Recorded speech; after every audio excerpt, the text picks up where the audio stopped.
good evening and welcome to the SMU Foodie KOL Workshop, brought to you by Frank by OCBC, and this marks the start of an exciting 6 weeks for SMU Foodie. Now my name is Terence, and no, I am not the KOL conducting this workshop, because for you guys, okay, we have brought on the OG of food influencers, presenting to you your instructor, the man from SethLui.com, the man himself, Seth Lui! Yay! It's Seth Lui from SethLui.com. What a surprise! Sorry, don't mind me being like overly excited, huh, Seth? I had a chance to take a look at the content, the slides that you prepared, right? Yep. It felt like you didn't hold anything back. You're covering in like 1.5 hours a lot of things, right? We have SEO, how we can try to make SEO work, content creation tips. We've also got stuff about creating your brand personality. Yep. These are your trade secrets, aren't you? You're not withholding anything, are you? Right. I mean, it's not like 100% of the knowledge, also due to the time that we have today. It's kind of gonna be a touch and go. I wanna try to share as much as I can. However, due to time constraints and the format, I'll just try to cover as much as I can. But of course, if you do enjoy what I've shared, you can always ask SMU to bring me back again. Yay! And on that note, right? Okay, guys. So why are we here today? Well, that's because we've got SMU Foodie. Now, SMU Foodie is actually a digital campaign led by SMU Life, right? And it seeks to uncover the next digital content creator on campus. Okay, so SMU Foodie is going to be a 6-week campaign. Every week, there's going to be a unique theme, right, in which the participants will have to create their videos around that theme. Okay. Now, before I tell you what the theme is, you could just go onto the website to check it out yourselves. But let me first go into the prizes that you could stand to win. Okay, because this being a 6-week campaign, every week there's going to be a $150 dining voucher to be won, right? And if the participant actually gets into the finale, then there's a chance for the participant to win not only the latest iPhone, I know that is very, very good, okay, but the other thing that they could also win would be an internship at SethLui.com. Yeah. You get a chance to work with us. What's it like working with Seth Lui at SethLui.com? Right. There is definitely going to be a lot of food, right? You get sent out to eat food. You have to write about it.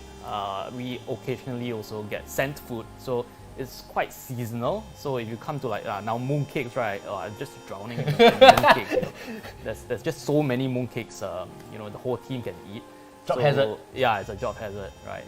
But it's a good one. We kind of live a bit in the future, right? So about like a month before the actual festival, that's when we actually get all the products. Yeah. So my family knows it's coming to mooncake season when I have boxes of it lah. But on the actual day itself, I actually don't have mooncake. Oh, okay. So that's the weird thing. So your family knows that, okay? During Mooncake Festival, don't go around buying mooncakes, because Seth is going to bring so much back, right? We won't be able to finish it, huh? Right? So especially if you love food, SMU Foodie is the perfect chance for you to showcase your talents, right? And also you get a chance to work at SethLui.com, so that is a win-win for everyone. Speaking of which, remember I said that this is actually going to be a 6-week campaign. The first one is going to be about budget-friendly eats. So basically this theme is that you've got to look for the budget-friendly eats in and around SMU, right? And all you have to do is to submit your video entry on smu.sg/SMU-foodie, so FOODIE. Okay? Can you remember, because you're actually an SMU alumni. Yes, so are you. Yeah, so am I actually. Can you remember what were some of your favorite budget eats around that? Budget eats? Yeah. I guess Kofu was one of the options. Budget eats, right? Yeah, Kofu. And I ran my own cafe as well, right? So yes.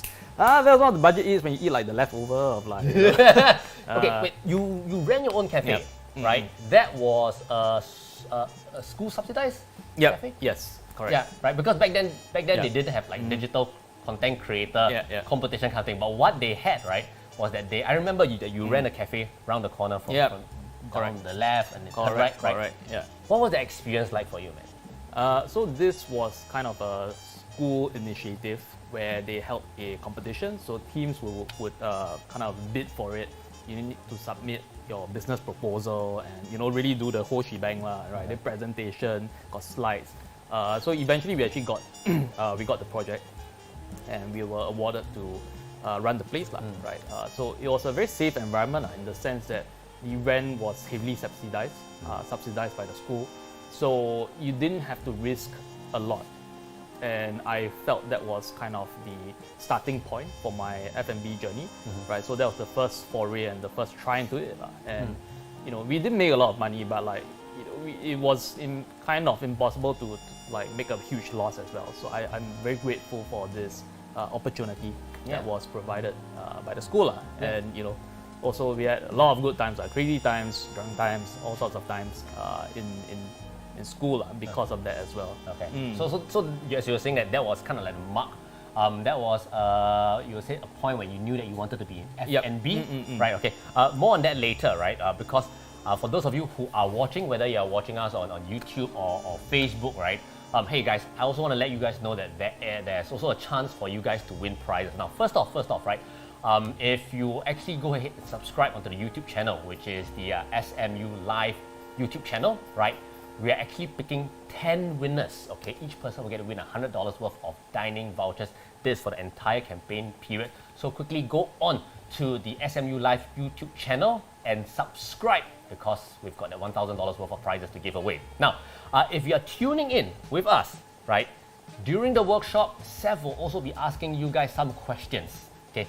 It's going to be interspersed throughout the entire workshop, right? And there's a chance for you to actually win a $20 dining voucher. So all you have to do is to make sure you have your hands on your keyboard, right? And make sure you type fast, because there's actually a time. It's like an MCQ, okay?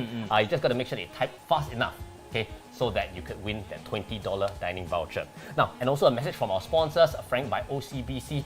Well, you actually get a chance to get, or rather you will be able to get $20 cash credit to fund your foodie dreams, so long as you subscribe, or rather so long as you get a debit card from Frank, right? So terms and conditions apply.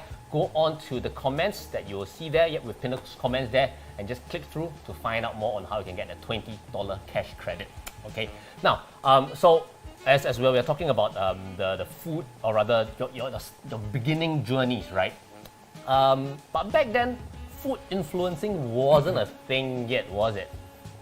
Or you already started blogging back then already? I think back then it was, I wouldn't say it didn't exist. We were actually not exactly the pioneer.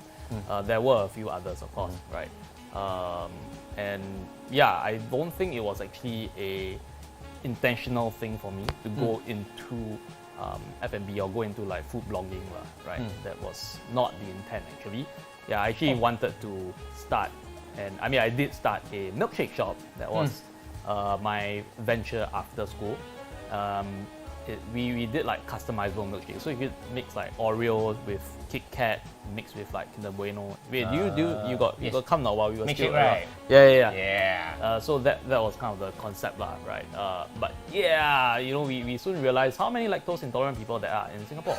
And back then they didn't have oat milk, no, yeah, it wasn't a thing. It wasn't a thing yet, right? Yeah, it wasn't a thing. What almond milk, oat milk, there was only either cow milk or 0% milk, triple the price. Yeah, we triple the price. Yeah, lor. So yeah, we realized people can't drink milkshakes every day, unlike bubble tea. Yeah. Right. And then when did you actually make the decision, or was it because that you had you happened to maybe do a review and then it gained traction and then you said go into it, or was there a certain specific inflection point where you said let's go do this? Like milkshakes? No, sorry, food blogging. So I've been in F&B industry for a while, since school, and even before doing the milkshake business, I was in the bartending. I was bartender for a while. Yeah. Okay. Yeah, so I was a bartender. Same action, right? Milkshake services. and bartending. Yeah. Okay. Not really, actually. No. different. Yeah, whole different thing. I'm not good at that. So I mean, I've been in the industry for a while, and I wanted to do something related to it. Actually, after having the retail store, I was gonna be a consultant. I think that was my plan, right? And to start the website or the blog was sort of to aid that. right? I wanted to use that as a platform to like kind of educate myself as well as my clients on, you know, like experiencing what the restaurant is like what the pros, what the cons, and yeah, I think the ultimate goal technically was to have a consulting business, right? So I mean, in addition, I also wrote like, you know, like F&B tips, like entrepreneur things, you know, 10 things to eat to get your day going. You know. Yeah, so it kind of evolved from that into the state it's at now, lah, right? Okay. And when we say the state that it is at now, what are we talking about? An office full of people, like, you know, like what's the state right now? Right. It started, I assume, as a one-man show, like yourself, right? Definitely. Yeah. And what's like SethLui.com like right now? So, like, you know, to clarify, it's now not considered a blog, lah. I would consider a blog as very personal, like one person, you're writing it yourself. These days we have like 3-4 writers. We have about 3 videographers in the team. We have a sales team as well. So we do have a physical office, although we don't really use it that much, you know, due to the current situation. But yeah, it's actually run as a company, lah. We have a registered company. Yeah, so we run it more of a organization, as a publication, I would say, digital publication. Right. Now, remember, once again, if you are a participant of SMU Foodie, there is a chance for you to be working at SethLui.com. I'm curious, right? Take this as the pre-interview. What kind of qualities are you looking for in the intern that you hope to be able to get from SMU Foodie? Number one, of course, you have to be passionate about food, right?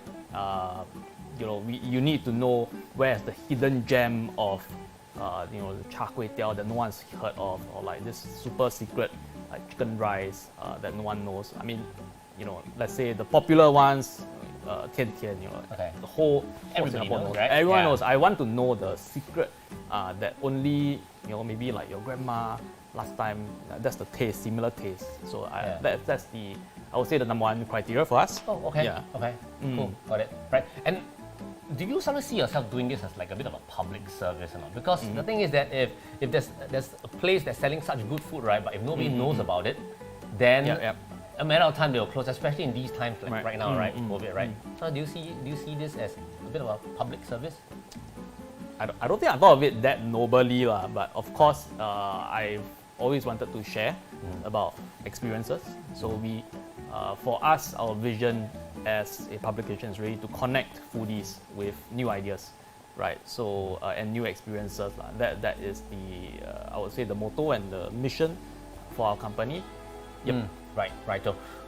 So there's a chance to work at SethLui.com, and don't forget, every week we are going to have a different theme. This week's theme, starting off with, is budget eats. So go ahead, get your camera ready, get your video. You call it a video cam right now. You could just film it down on your handphone, right? Get it ready and then submit it on to smu.sg/SMU-foodie, right? Every week there's going to be a $150 dining voucher to be given away, and if you do make it to the finale, that's when you get a chance to win the latest iPhone, and also, not forgetting, the chance to work with SethLui.com. With Seth Lui at SethLui.com. Right. So, hey, we are going to be starting the workshop in just a bit, say in about 5 minutes time, right? So what can we, as a preview, right? I had a chance to take a look at it. Right? I think it's packed full of content. What is the one most important thing that you think that if people want to be able to make this into a living, what should they have? Other than passion of food, because the thing is that I think a lot of people, they have passion for food. You say, I love to eat, right? But how many people can actually say that I run a successful media company, right? I have a following of however many. If they want to make this a living, if they want to make eating a living, what is that quality that they must have? Okay, honestly, I don't think for running a business it's always like one quality. You kind of need multiple qualities. Yeah, so just being passionate about food, right, is technically not going to be all that useful, right? So it's the same thing with like not having, a lot of people comment, hey, Seth, you're not a chef. What do you know about writing about food or talking about food, right? Yeah, so for me, it's also the same as saying, is it all the soccer commenters? They are not soccer players. You cannot comment about soccer. No one, right? But soccer players also might not necessarily be good at commentary, right? So it's really a combination, of things. So not just your passion for food, but in combination with your knowledge with online marketing, whether there is opportunity in the market, and whether your niche. Okay, I mean in this context we're talking about food, right? So there is definitely an industry for that. But if you're doing anything else that might not be food, is there any interest in the public? This is actually going to be one of the first few slides. The first few slides you're talking about. So kind of going in a bit early. So we'll save a bit. We'll save a bit of content, right? Because once again, it's a 1.5 hour workshop, Seth Lui, and I hope you guys will be looking forward to that. Quickly, right before we let you lead the workshop, right? So this has been a career of like what, 10 years? No, I was. How long? Oh my gosh, I don't remember. Maybe 8. Good at writing, counting not so good. Yeah. Memory very bad. I think it's about like 9 years. Around 8-9 years.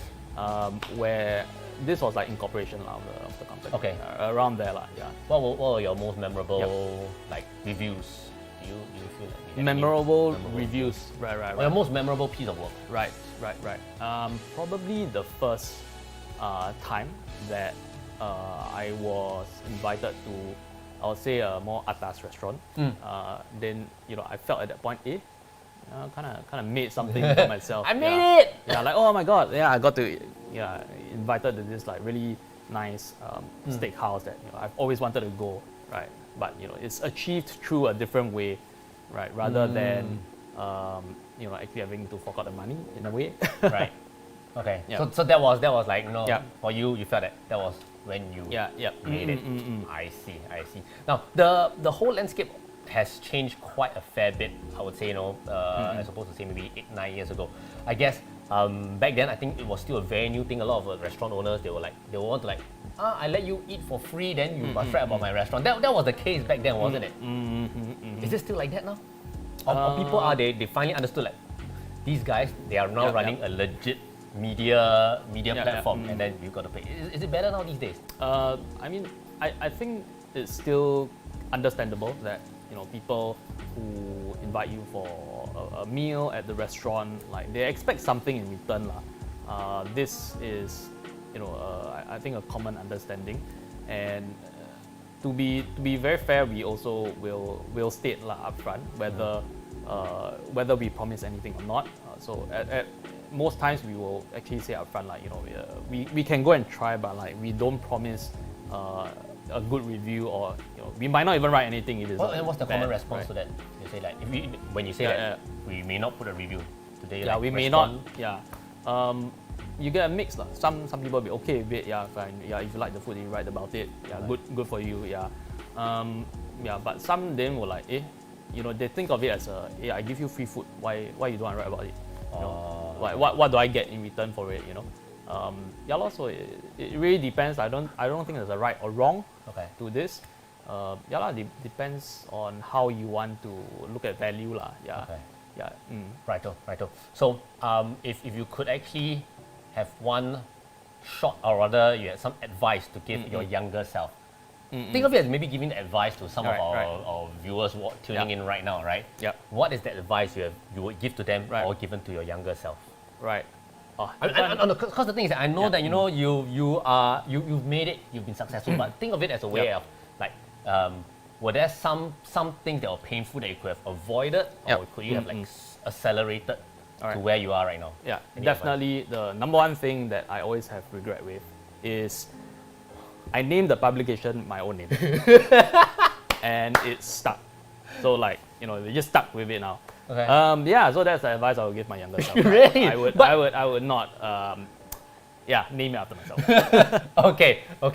So that is one piece of advice. I don't think he was intending to say in his slides, because I didn't see that part just now. No, right? But okay, having said that, I believe that we've only got, time is ticking right now. I think we should really let you have the chance now to go share with our folks here online, right? So Seth, please take it away. This is going to be your segment. It's gonna by the way, it's gonna be like a 45-minute segment, right? We're gonna have a break. So we're gonna break. You know, then after yeah, that, don't come back worry. for another 40 minutes. Okay. Yep. So guys, so Seth, why Yep. not you go ahead take over? Okay, right. So today we're gonna talk about gaining influence through food. The first few bits is not gonna be like totally about food lah. I think we need to cover some like core concepts as well. But yeah, let's see. Next. So I'm Seth, and as you've sat through the first 20 minutes, we run a food publication called sethlui.com. So you can just go to sethlui.com and you'll see the website. We do reviews on restaurants, drinks, bars. We do videos as well. We try to tell stories about amazing food and heritage. That is, I think, that sums up what we do, right? So some of the clients that we also work with, it's like Grab. We work with Singapore Tourism Board, Shopback, Extra. So the brands are there. Yeah, my favorite is KFC. Oh shit, that's Citibank. Wrong. Should have thought about that. Some of the social media stats that we have, right, is up there. So we have about 400k followers on Facebook. Instagram is at 128. Something that we're trying to build is Telegram, and the website itself we see about like 2 million page views monthly, and yeah, mostly it's local, and especially like we don't have any tourists now, so it's like I would say 90% is local at this point. Yep. So okay, before we start off the workshop itself, we're gonna start off a quiz. Yep. Okay, so quiz time, guys. Remember we told you that you'll be actually getting a $20 dining voucher. We've got 5 pieces of those to give away, right? And this is the first of the 5. And what you have to do now is to make sure you get your hands on the keyboard, okay? It's going to be an MCQ question, and you just need to be the first 20, or rather, you need to type in your answers within the first 20 seconds, okay? It doesn't mean that if you're the fastest, you will be able to get a prize. No, you just need to make sure that you get your answers in fast, and then after that, we're going to randomly pick those of you who have gotten the correct answer. Now, do take note, if you are going to spam A, and you're going to spam B, you're going to spam all the 4 answers, that we cannot accept those answers, right? It's like going to an exam, right? As you say, go to an exam, then if you A, B, C, Yeah, D. you shit everything, then it's wrong. You cannot shade everything, right? Okay, so guys, please only key in one answer. So all eyes on screen right now, hands on keyboard, and this is our first question. Okay, ready? Let's go. This Right. influencer is best known for what? You can type in your answers right now. A, B, C, or D. Is it A, commentary about Asian stereotypes? B, commentary about steamed rice? Is it C, commentary about fried rice? Or is it D, outspoken and controversial politics? Okay, so type only A, B, C, or D.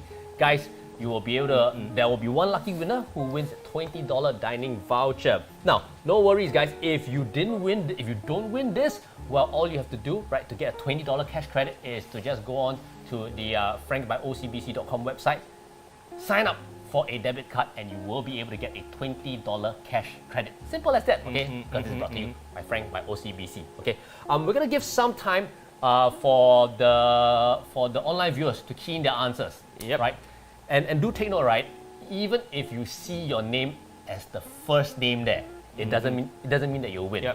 Okay? Because you just need to make sure you get the correct answer in the first 20 seconds, and then after that we will pick out the winner.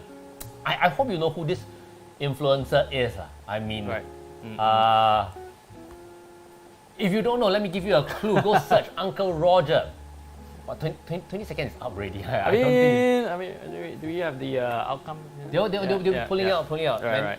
He has literally gotten viral just from with that one video. Okay, the thing is that a lot of people don't see his hard work. He's actually been in comedy for like so long. Yeah, definitely. Right? And I'm sure just like food influencers like yourself, you've been doing the toil, the work, right? People don't realize it, and then when one goes viral, people think that it's like, oh, he got famous overnight, which is not entirely true, right? Yeah, he got lucky, But mad props to him for for sticking with it, and now he's actually literally making his name through this topic. Let's first show the answer. The answer is C, commentary about fried rice. Okay, and yes, we do have a winner. Congratulations to Victoria Zheng Yi, watching this through the SMU YouTube right? So Victoria, this is how you actually claim your prize. Go ahead, do a screenshot of your answer, right? Scroll up if you have to, screenshot it. And then after that, go ahead and send this screenshot to smulifefoodie@gmail.com. Okay, so that's for our winner. Once again, the email is smulifefoodie@gmail.com. Congratulations to you, Victoria. You are the winner of our $20 dining voucher. Yay! Okay, so we're giving away the first dining voucher already. Back to the real solid stuff now. All right. So, thanks, Terence. And I hope everyone is aware of who Uncle Rogers is. If you are not, definitely go check out his videos. Super funny. All right. And yeah, as Terence mentioned, right, there's a lot of hard work that goes behind it.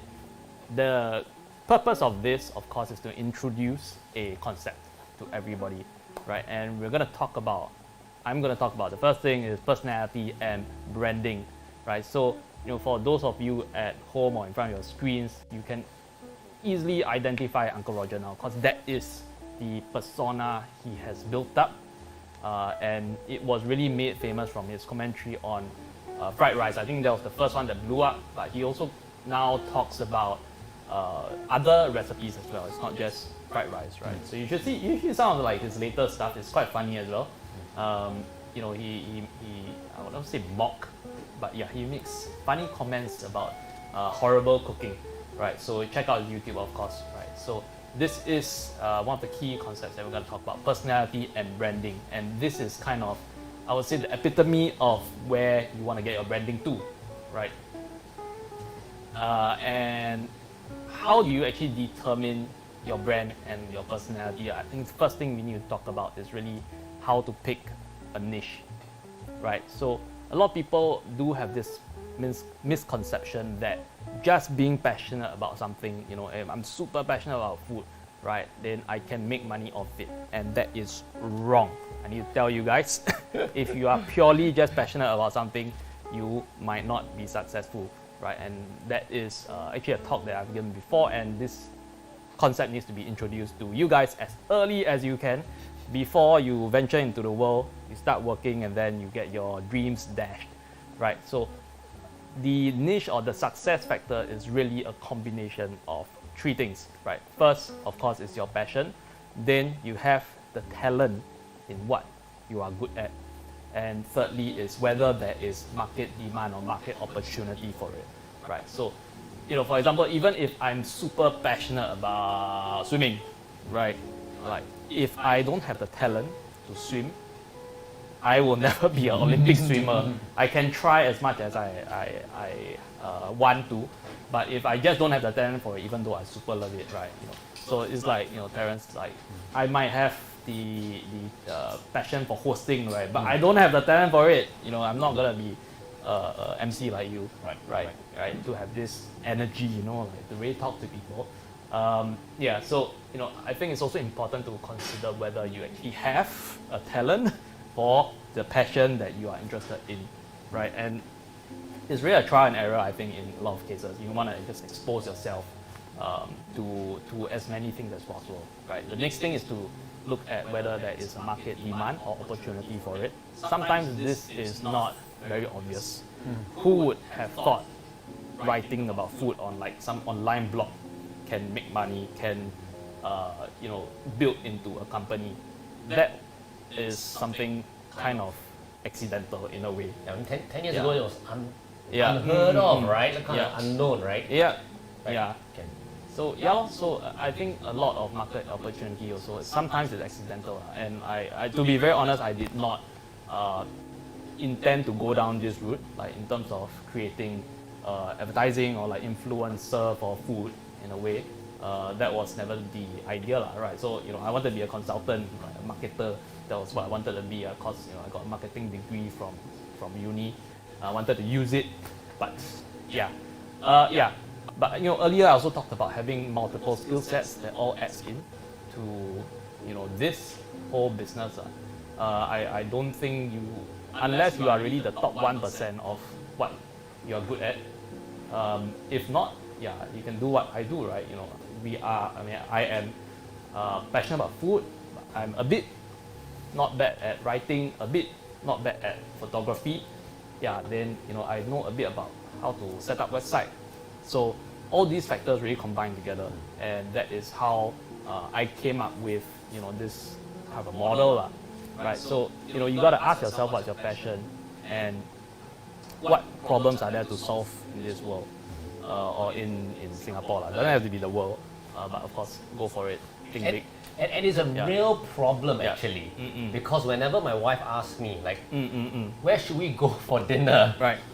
Do you know how much of a help these kind of food blogs or food review platforms they are? Yep. Right. That I can go look for places to eat, right? And then so it's got good ratings, right? So there we go. That's a real problem solved, or rather, it actually solves a real problem out there in the world. I think these days there's like Google review, right? There's like the little star rating thing, but like back then, like don't have. It's really, you just Google like where to eat pizza, and you get like random results, don't know nice or not, or like Pizza Hut like kind of pops up, but not exactly what you're looking for. So in a way, we kind of consolidated the information with a curated perspective, right? I wanted to make sure that everything that we talk about or we recommend is good, is worth eating, right? But of course, we may disagree on opinion, but of course, no reason to how do you say, like slam people, right? Yeah. So to each his own, right? That's still something kind of a disclaimer that I would say. Yeah, personal taste buds differs. Yep. Right. You might like it, you might not, right? But this is, I guess, our opinion on what we recommend, right? So picking a niche, it can be food or whichever, but do you also have the talent that goes along with it, right? So food for thought. Wow. Pun fully intended. About that pun on the spot. Yes, so we're going to resolve the next thing to talk about, which is our tone, right? Which builds into the whole personality and branding of it. So what is your natural tone? A lot of what people want to see these days, right, on like with influencers is this authenticity. How do you be authentic? And basically is to really be yourself. I think that's the number one thing. Okay, it can be like maybe a slightly exaggerated version of yourself, but like I think down to the core of it, you need to be yourself and have that consistent tone, right? And ask yourself, naturally, are you a funny guy? Are you outgoing? For myself, I like food, I guess, like in my just daily hobby. Weekend, now a bit more weekend. The day is more of a work thing. So now going out to eat is like, I associate it with work already, so got a slight trauma. But on the weekends, I still enjoy going out to find super obscure, hidden. I think last week what I eat, I ate this curry peng basically, at some very ulu like food center. So I guess ask yourself what you like, and okay. So in terms of writing also, like, and tone, the way I like to write is to firstly present this functional information, right? Like I need to. This is one thing that I get annoyed with some of the older blogs, right? Where they tell you, wow, hey, this food damn nice. Then they don't tell you where is it. Then what's the point? Really, it happened before? Yeah. Sometimes they don't give you the address. There's no address. There's no operating hour. So sometimes even got address, then you go, crap, it's closed. Right. Yeah. So I want to give functional information. That's the first thing, because I know I was quite annoyed when I couldn't find the address, or sometimes you go and it's closed. Right. These are real situations that happen. And I tend to inject a bit of humor into my writing. So I like to keep it casual, just keep it chill. Technically we are not food critics, I would say we're just recommending food and giving our opinion. I'm not a Michelin star, the inspector, go around and give you Michelin star. I'm not right. That's not who I am. So there's a casual tone to it. I try to be a bit funny, and mostly hope that through the details that I write, and through the photos and all, you can see that there is this passion, like this interest in food. And that is sort of like my tone that I communicate, right, with people. Same thing for anyone that wants to be an influencer, right? There's this example, right, of this Beng Fuli, such an interesting one. Yeah, so his tone, right, is super Beng. Yeah. Yeah. Okay. Then it's such a interesting personality, right? Yeah. So that is his tone, not right. He's really Beng, and like how he writes, how he presents everything is like what this one that is how he writes. Yeah. His content. Yeah. So that's very interesting for me, and it's kind of a alternate take to expressing the same topic, right? Yeah. Got see it? Yeah, I have, and definitely it's gonna resonate with with specific groups, right? Yeah. People who favor the language. Yeah, right? exactly. That's fun, right? Okay. Cool. Yeah. So probably like perhaps the maybe a bit older generation, I guess. But this is an example of using your own personality, giving your own tone. So don't be. I would say be different lah. Yeah, SMU's logo back then. Motto, yeah, man. Yeah, be different. Is it still be different? Did you change it? Yeah, I think still be different. Okay. I think you change it. Yes. But definitely, as part of marketing, this is something that you need to have. So then, right? I'm saying that you have to have a consistent voice of what the natural tone is. Yep. But you still have to be different. Yes. That's a fine line to tread. Yeah, right. I think everyone has to believe that you are different in a way lah. Okay. Not exactly. You are like totally different.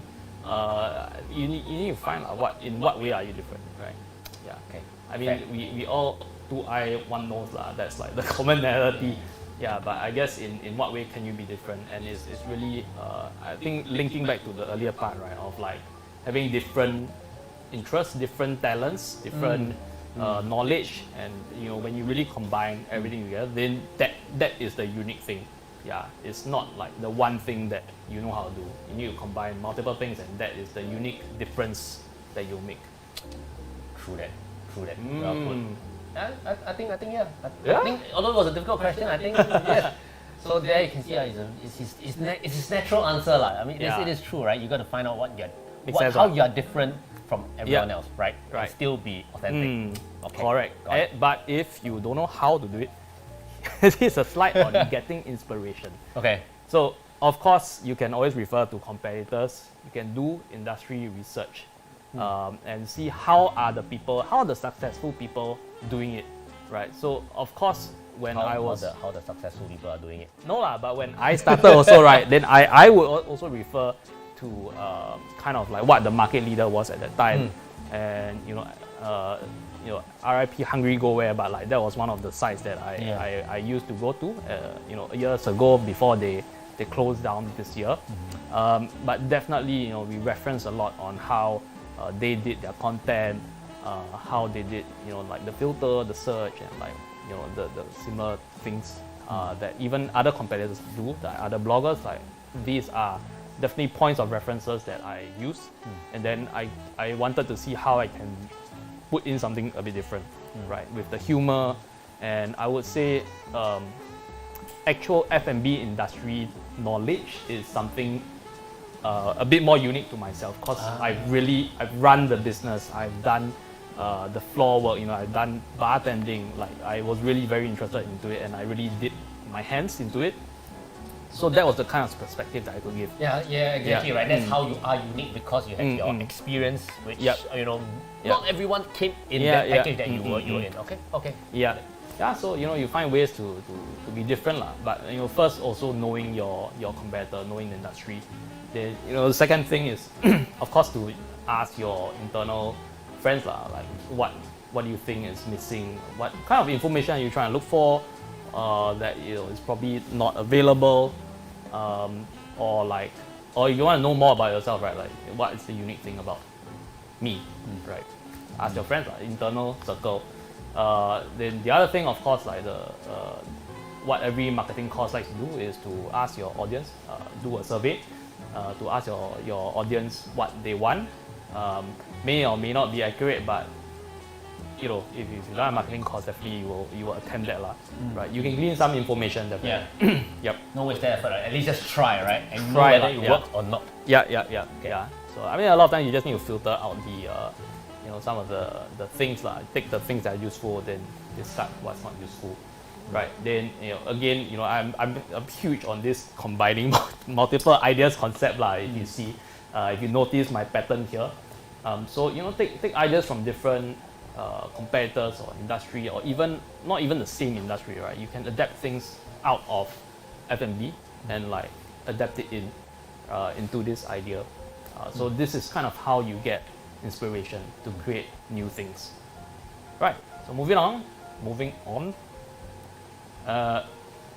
Engagement for influencers. I think gone are the days where it is a one-way conversation, right? Like you can't, you have this celebrity star, right? Like Fei Wong, or Fan Wong. Wong That's Fei Wong also. From Hong Kong. Yeah, but even Fan Wong, can you imagine, can you talk to Fan Wong back in the day? Like it's so out of reach, right, for these celebrities, right? And in this day of social media influencer thing, this is actually the gap that we are closing. We're trying to establish conversation and engagement with the followers or the fans, right? So you need to have this sense of engagement, and also to have the platform available, right? And the platforms, of course, social media, you have Facebook, Instagram, etc. But also creating the conducive situation for them to engage with you, right? So of course, what is conducive, you have to respond. I think that's like the first thing to do. A lot of people will start to just leave messages alone. They don't respond. So it's kind of one of the ways to create engagement, simply just to respond. Although sometimes there are a lot of keyboard warriors online. Have you ever had any? I'm Comments? not at a level where people Really? come and look for me, no.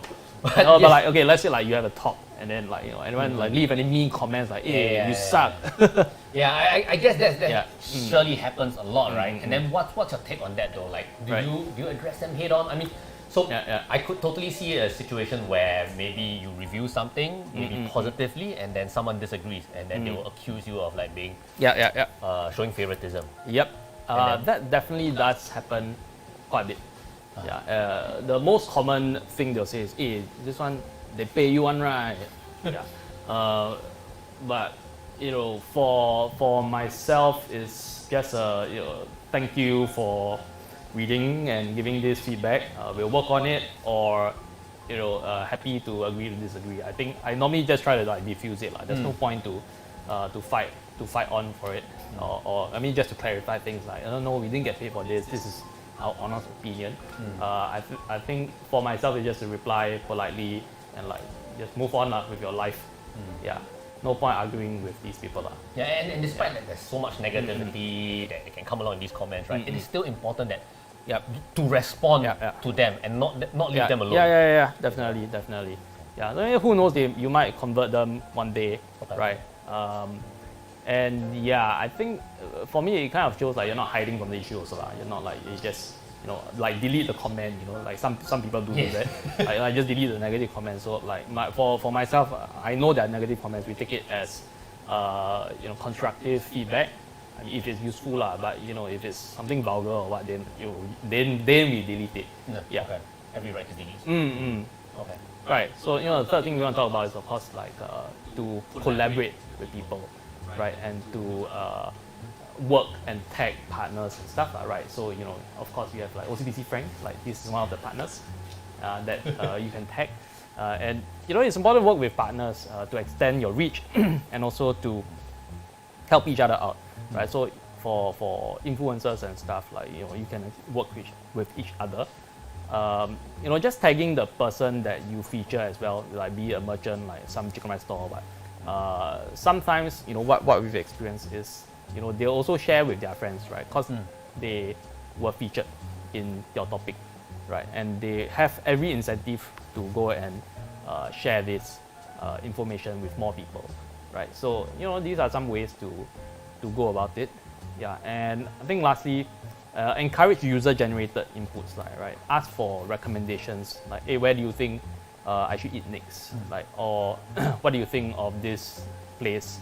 Stuff like that, right? So you get this kind of feedback only when you actually ask for it, right? So you need to generate that kind of conversation Yeah, but if you, I mean, a bad question would be like yes, no questions. Then people can only say yes, no, right? So you want to kind of generate more engagement with open-ended and relatable questions, right? And that is engagement. Right. So, okay, the thing about, asking the crowd, like, where do you think I should go next, right? How do I put it? I see it as you have to attain a certain level before you ask that kind of question. So Right. Or is that just my screwed up way of thinking? I think everyone has like some friends, right? Like just okay. asking your close circle of friends. I mean, unless you really know friends, then that might be hard to me. Yeah. Okay. But just don't be shy. Ask, right? Don't be shy. Just ask. Put it out there. You never know what you'll get. Yeah.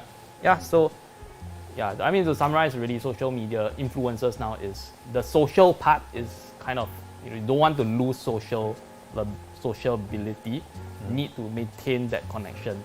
In order to build, your presence. And really ensure it's not as what you said, one-way traffic, right? Okay. If you just keep blasting information or like what you want to say, then you're not listening. Then there's no influence, Yeah. Right. That's propaganda and they're different. Okay. Okay. Right. And with that, we've got quiz question number 2. Okay.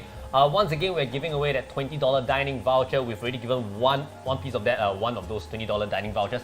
We're now going on to our second one. We've got a total of 5 of them. And this is how you play it. And all you have to do is, we're going to show it a question on screen. Okay. Just type in the answer. You just have to type A, B, C, or D. And once again, if you're going to type in all the answers, A, B, C, D, enter, or A, enter, B, enter, C, enter, D, enter, we're not going to accept that answer. Okay, same thing as how you answer an MCQ question. You cannot write all four answers, right? Yep. Okay, so once you see this question appear on screen, you can start typing your answer already. And do take note, you must type in your answer within the first 20 seconds. This is not by way of whoever is the fastest. So long as you type your answer within the first 20 seconds, you have a chance to win that $20 dining voucher. Okay, so guys, let's take a look at the second question. All eyes on screen, hands on keyboard, let's go. Okay, so if we could bring it down for a 3 minutes music video cover, which platform is considered most suitable? Is it A, Telegram, B, TikTok, C, Instagram, D, YouTube? Oh, this is an interesting question, right? Because it brings to the fore that each social media platform is different. Definitely. Kind of. Okay. But whatever the case of, guys, quickly type in your answers now. A, B, C, or D. And this is for the $20 dining voucher, right? Just for tonight's show, right? We'll be giving away a total of $100 worth of dining vouchers. There are plenty of prizes to be won throughout this entire campaign of SMU Foodie. If you go on to and subscribe to the SMU Life YouTube channel, we'll be giving away 10 prizes there, right? We'll be picking 10 lucky subscribers to get a $100 dining voucher each. Okay, so that is your chance to win prize as well. Okay, so once again, the question is for a 3-minute music video cover. Which platform is considered most suitable? A, Telegram, B, TikTok, C, Instagram, or D, YouTube. Okay, you don't have to type in like A, Telegram, just you need to spell it out, yes. Alphabet. A, B, C, right. or D. Yep. Interesting, huh? Okay. We will be picking out the winner very soon. Okay. And let's take a look at firstly. Okay. Let's take a look at the correct answer. The correct answer is. Drum let me guess. roll. D, right? I hope I'm correct. Wow. Yeah. D, yeah. Okay. Very good. So D is the correct answer. Okay. And the person who has gotten it correct, congratulations to Ray Tam. And you're watching it on the Frank by OCBC Facebook. Congratulations to you. And here's how you can claim your prize. Okay, make sure you screenshot your answer, right? And then contact this email, which is smulifefoodie@gmail.com. I'm going to spell it out for you. So it's smulifefoodie@gmail.com. Okay, congratulations to Ray Tam. You have won for yourself the $20 dining voucher. And this nicely segues into the next part of the workshop, yes? Yes, of course. All got plan one. Yeah. All right, so the next thing we're going to talk about is, of course, social media channels or different platforms. There's so many different social media platforms available now. but of course we're gonna focus on what is most prevalent or most popular in Singapore itself. Yeah, you know, there's like Pinterest and whichever, but we're not gonna really cover that, right? It will take forever if we talk about it. So you know, we're gonna focus on the main platforms that Singaporeans use, and yeah, we'll try to go through it briefly. Right. So the first thing I want to touch on is really to understand algorithms and to understand how do posts appear on your feed, right? And how do certain posts, like, you know, things that are not your friend posts, but pages that you follow, or even viral posts that like your friends share. Some posts get more shares than others. Why is that, right? The first thing we want to talk about is, of course, content relevancy, right? So whatever that you are interested in, that, you know, let's be honest, Facebook is tracking every motion that you do, right? Whether you are staying 5 seconds looking at this, or whether you got click, you got share, you got comment, Facebook is taking note, right?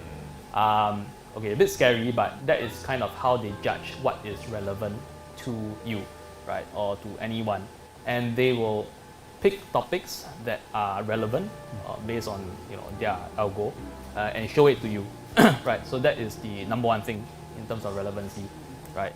And you know, sometimes it gets to the point of it's a bit scary when I'm talking about, you know, I talk about beer, right? Then suddenly, yeah, the next thing I see, my Facebook feed is a beer ad. Wow, that I don't know how that part.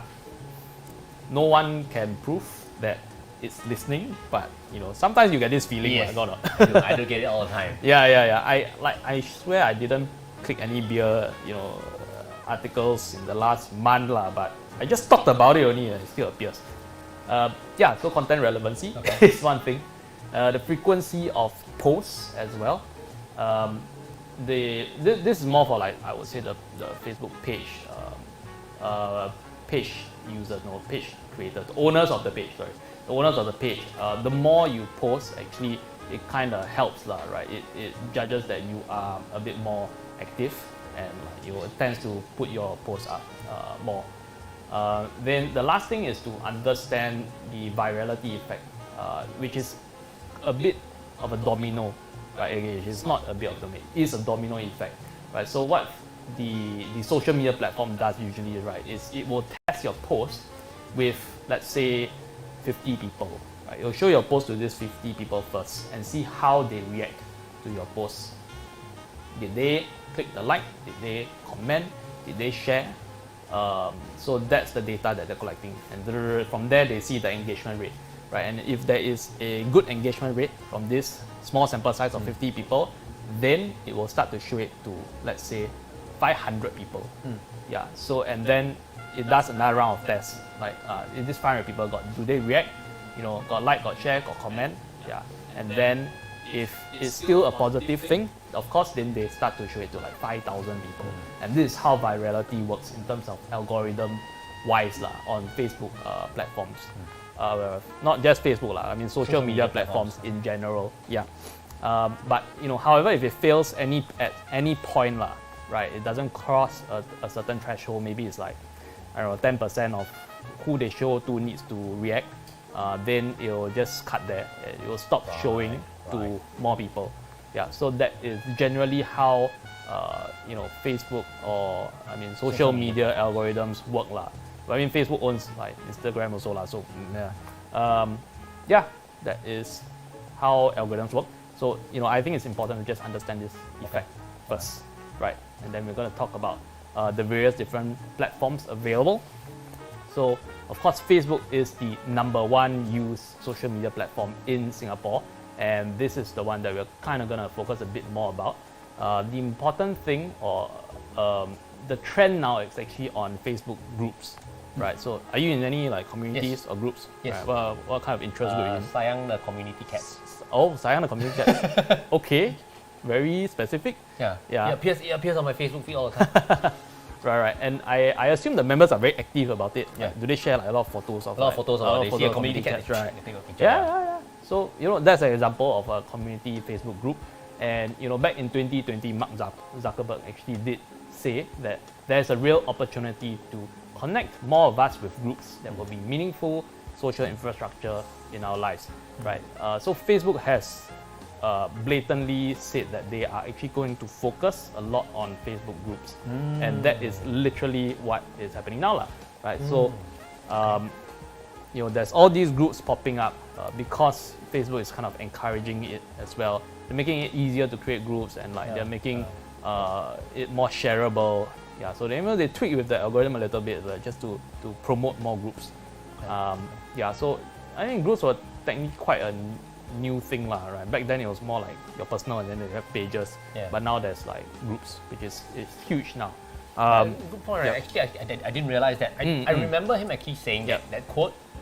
And then I was thinking like, nah, that's not going to happen because I was so happy just looking at my friends' right, feeds. Your friends' feeds, right? Yeah. Right, but increasingly I realized that like the groups that I'm in actually shares content which I like.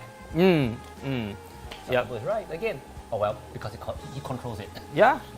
He can do it's up to anything, him, right? Yeah. So promoting groups was a big agenda for Facebook, lah, right? And then making sure that the group posts appears on your feed, right? So that is all within their control and pretty much the direction they're going for, right? And Facebook itself is generally for the masses, right? I think really is a huge range, like you have young, you have old, you have like, I don't know. Do you know anyone that does not have a Facebook account? Maybe got very rare. Young? I don't know. Very rare. Young? Right. Yeah, maybe the very young. Very young, right? Right. But I think our age range, like everybody got Facebook. Yep. Right. At some point, lah, but maybe they decided, I want to take a break, like go off Facebook. But at some point, everyone created a Facebook account. Right.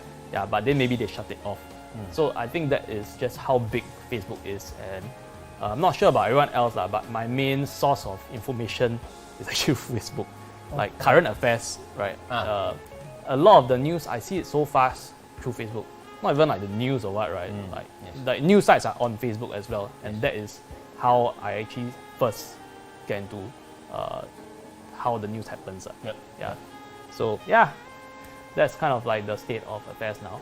So there are multiple functions for Facebook. You can do photo, videos, like quiz and all sorts of things. So you can pretty much do anything you want.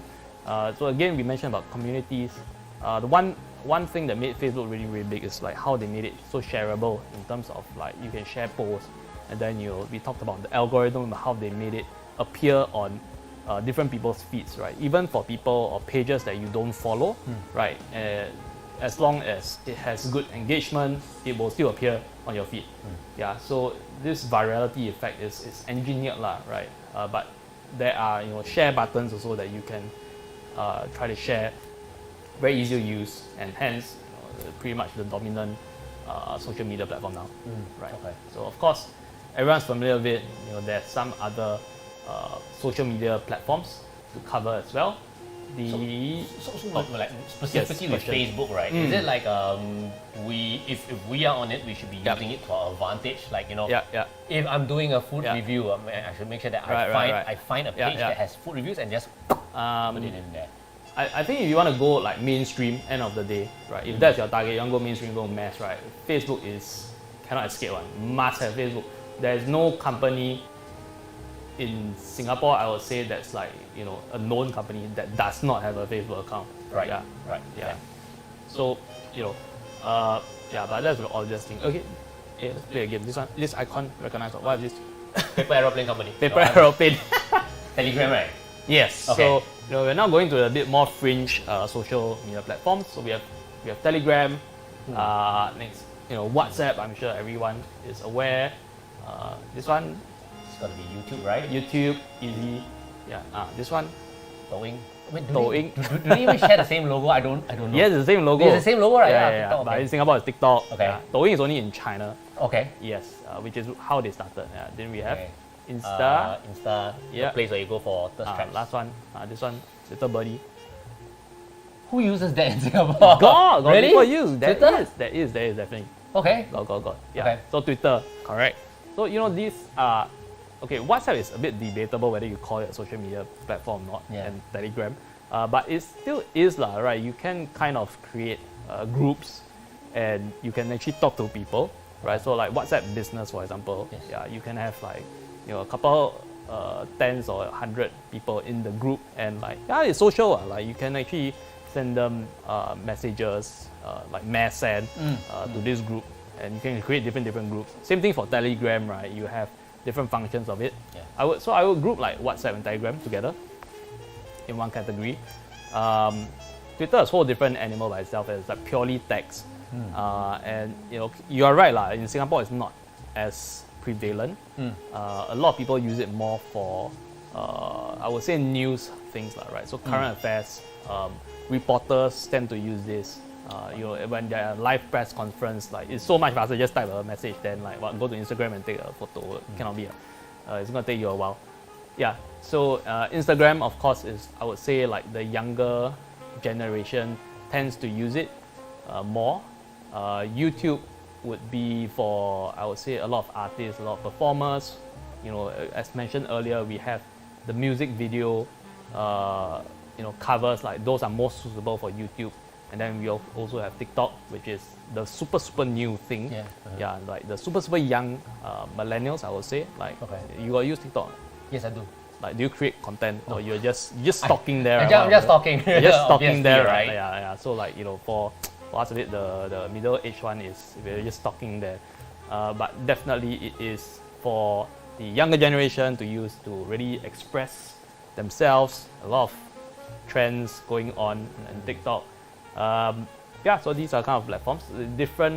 They have different purposes. Of course, they have different lengths of content that you can put in, different formats of content that you put on. It really depends on what your purpose is to consider which platform you want to use.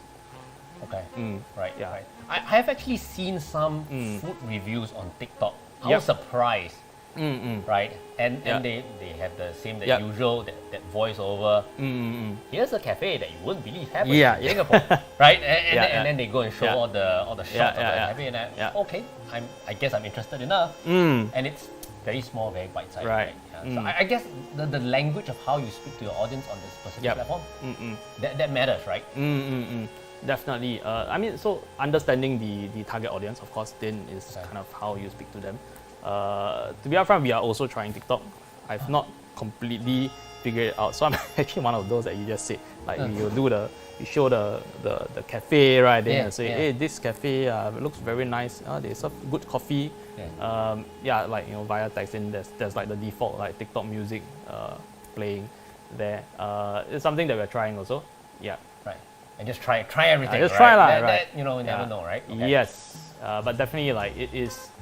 There's so many platforms lah. It's getting an increasingly hard game to see what you want to focus on. True that. Right. So roughly these are the platforms. We're just gonna have a quick word about SEO. It's not technically social media related, but I just want to mention it because some of the concepts need to tie back to SEO as well. Right. So all major search engines such as Google, Bing, Yahoo.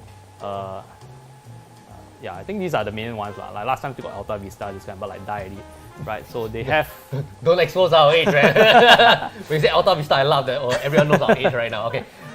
Yeah, okay. There are primary search results, and then beyond that, you get like page 2, page 3, page 4, whichever, which no one really goes into, unless you're super desperate. Right, where web pages content are shown and ranked according to how relevant the search engine deems your content. Right, so that is basically search engine's definition. So SEO, which stands for search engine optimization. The most important thing to note is it measures authority of your content or your site. Right, the more higher authority that you have, which is based on relevancy, and like the technical way to look at it is the backlinks that link to your site. Yeah. What's backlinks again? So other sites linking to you. So if there are like other sites linking to you, like they reference your site, right? Then that gives you authority. Yeah, but it's a very technical thing. We're not going to talk too much about it. The important thing to note is also to just, if you want to play SEO and you want to play the SEO game, right? You have to research, right? You don't guess what people search for. You do the research based on volume, how many people are trying to rank for the same thing, and what other ideas you might not have guessed, right? One very quick strategy for this is long tail versus short tail keywords, right? So a short tail keyword, for example, would be like trying to rank for where to buy sticks, right? Which is a bit vague, general. Okay. Yeah.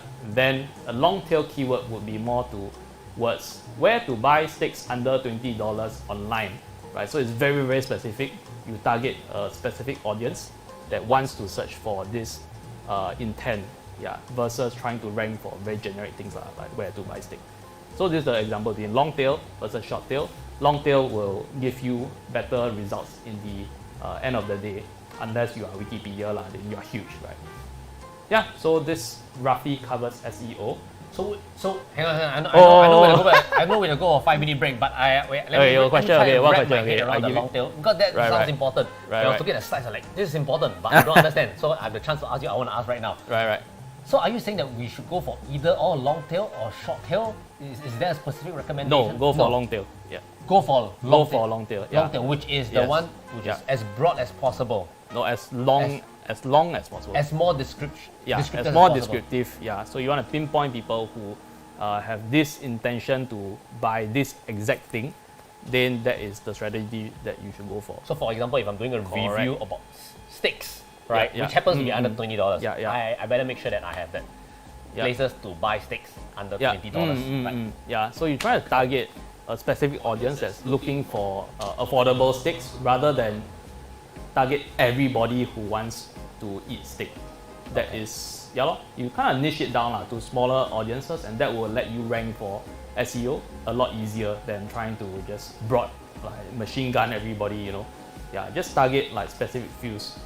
So you can break it up into budget steaks, right? Steak below $20. Then you can also go into steaks above $100. Then that is a better strategy, right? But SEO is a huge topic, of course we don't have time for it. So we are going to go for a toilet break. Okay, guys, 5-minute break. We will be back after 5 minutes. I know we've aimed a bit of a time, but yes, we'll still give you the full 5 minutes. Okay, so guys, don't go away. Once again, we still have our $20 dining vouchers that we want to give away, and don't forget, I'll be telling you how you can win almost $1,000 worth of dining vouchers. Let me calculate that out. We've got about $950 of dining vouchers for our participants for SMU Foodie. Okay, so guys, don't go away. We'll be back in 5 minutes time.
Hey guys, welcome back to SMU Foodie KOL Workshop, and the KOL that we have here with us in the studio today, Seth Lui. Thank you so much for joining us here today, man.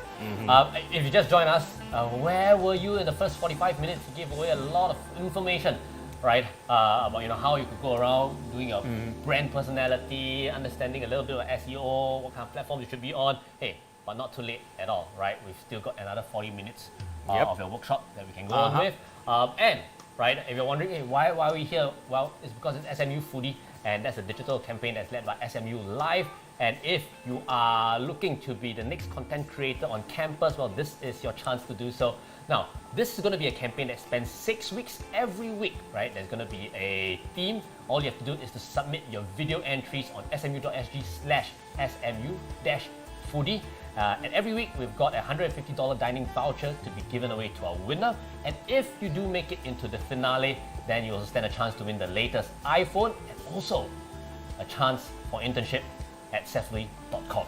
Yeah. Okay. Now, for our viewers, you'll also be able to get prizes as well, so long as you subscribe to SMU Life YouTube channel. We've got 10 of these prizes, $100 of dining vouchers to be given away to our 10 lucky subscribers, right? And also, we'd like to thank our sponsors for this event here today. That's Frank by OCBC, and you'll also be able to get a $20 cash credit to fund your foodie dreams, so long as you get a debit card from Frank, right? So go on, guys, go on to frankbyocbc.com to get your debit card. Now, for this workshop, we are also giving away $20 dining vouchers. But we're going to give away 5 pieces of that. We're giving away 2 before the break. We're now going on to our third one. Yes? Yep. Okay. So, Seth, can I have you bring up our third question? Okay? Third question, please. Okay. Yeah, we're good. But there we go. Okay. So, Okay.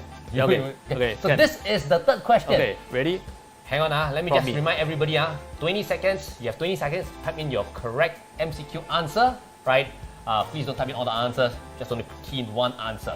Okay, once you see the answer come, once you see the question come up, you can start typing A, B, C, or D already. Okay, guys, ready? Good luck, and here we go. Question number 3 for the $20 dining voucher.